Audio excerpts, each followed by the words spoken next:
Greetings and welcome to Gnodcast with me, Chris Haslam, and fellow founding member Paddy Shine. We will be talking to members of the band past, present and future and other interesting folk we've met on our journey.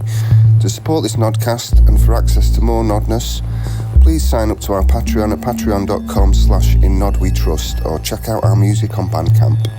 Nod bless. Yeah. Cool.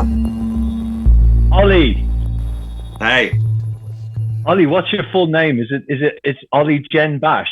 Oli Genn-Bash, yeah. Oli Genn-Bash. Is that your Genn-Bash? Weird, yeah, it's a weird, like double-barreled Eastern European surname. Wow, cool. Where from? Whereabouts in Eastern Europe? The Genn, we think, is kind of Lithuania, Russia, and then the Bash is technically Prussia, so like old Germany. So it was originally B-A-S-C-H. Wow. Yeah. Yeah, you've got a sort of like, kind of a Germanic barbarian look about you now, actually. Yeah, I get the Viking. I can see that. Quite a lot. Yeah, I can see that. I can see it now, man. So, Oli, welcome to Gnodcast, mate. Thank you. Thanks for having me, guys. No worries. Right. I mean, we know each other really from the music thing. You play in a band. Tell us a bit about yourself and what you're doing. Actually,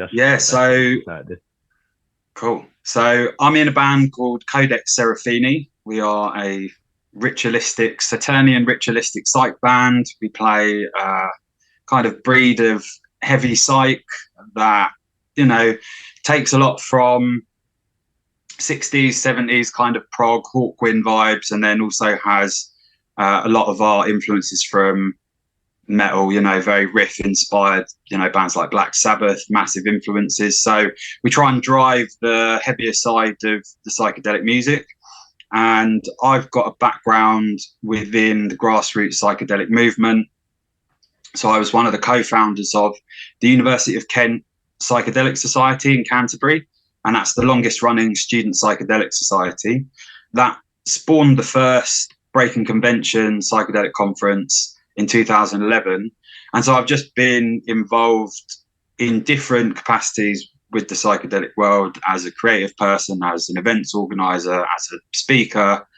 And yeah, I generally kind of spend my time between those two worlds, music and psychedelics, and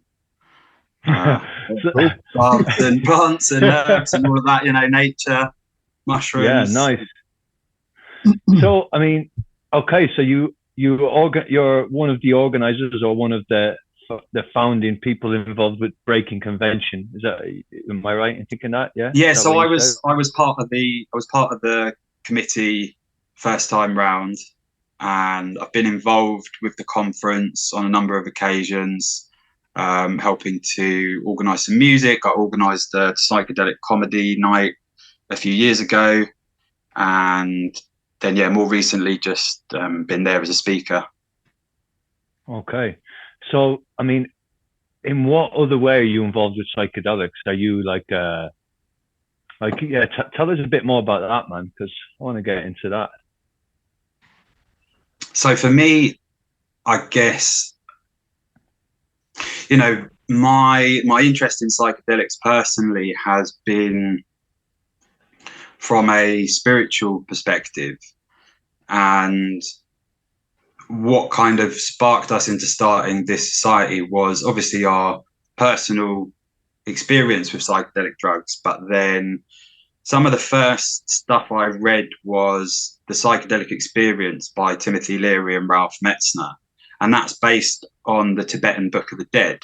So it was kind of like a psychedelic roadmap that had roots within a reincarnation tradition. So the ego death, going through these different stages. So for me, I was very aware of psychedelics in their ability to deconstruct reality. And I guess that's what I perceive to be psychedelic consciousness. and psychedelic spirituality.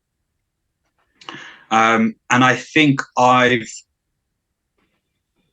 existed a little bit on the fringes, where I've seen the psychedelic world very much take precedent within the scientific space. And now we're talking about psychedelics, not entirely, but the heavy focus is really on psychedelics in healing your trauma. And I've seen psychedelics become this, I don't know, it's almost like a product in the way that other things are a product. You know, take this and it will fix you. And yeah. I've tried to engage more with that grassroots side of psychedelics. So what can it do for us in terms of community? What can it do, you know, especially in terms of creativity? I wouldn't be playing in, you know, this kind of band. I don't think I'd really be focused on musical creativity if it wasn't for psychedelics, because particularly LSD and music, it gave me a massive kick up the arse.